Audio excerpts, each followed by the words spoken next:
You need capital to do whatever you want to do. You want to get married, you want to travel out, you want to start a new business, you want to buy food. You need capital for everything. And that's why it's so important to understand the concept of capital for your personal finance. So first things first, how should you see capital? What should you perceive as capital? In short form, capital is simply cash or liquid assets. Cash, like let's say you have $200. Liquid assets, let's say you have a sewing machine you can wake up tomorrow and sell for money. That's assets. And now that we are talking about capital, there are two types of capital you should keep in mind. The first one is fixed capital, the second one is fluctuating capital. From the name fixed means it's pinned down, right? So fixed assets are pinned down, fluctuating capital is on the move. That's the main difference. An example of fixed capital is what's it called? Precious metal or land. Yeah. Fluctuating capital, your actual money you spend day to day. That's a good example. And this explanation is not watertight. How do I mean? You can turn a fluctuating capital into a fixed capital. Let's say you have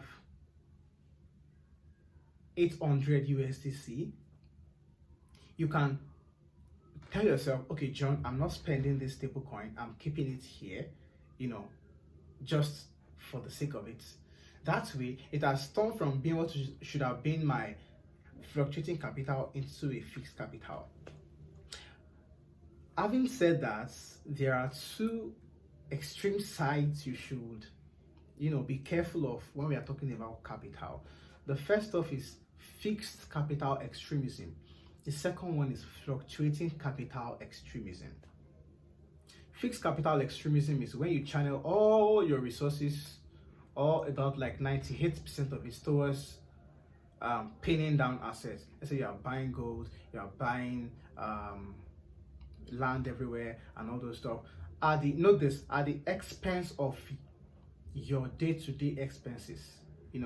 This type of people can have a whole lot of property and not even have money to do their data subscription. It can be that bad for people with that ideology. The second extreme point of view is fluctuating capital extremism.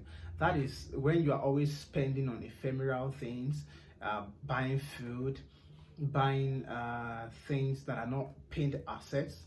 At the end of the year or at the end of the month, at the end of the day, you might not really have something you can point to as an achievement or a fixed asset. That is that other extreme side. So ensure you have this balanced view of everything, and it will really help you. Once again, my name is John Fáwọlé, and I talk about money here. I talk about building businesses, building career, and basically everything around money. If that fascinates you, do well to subscribe, and I'll see you in the next.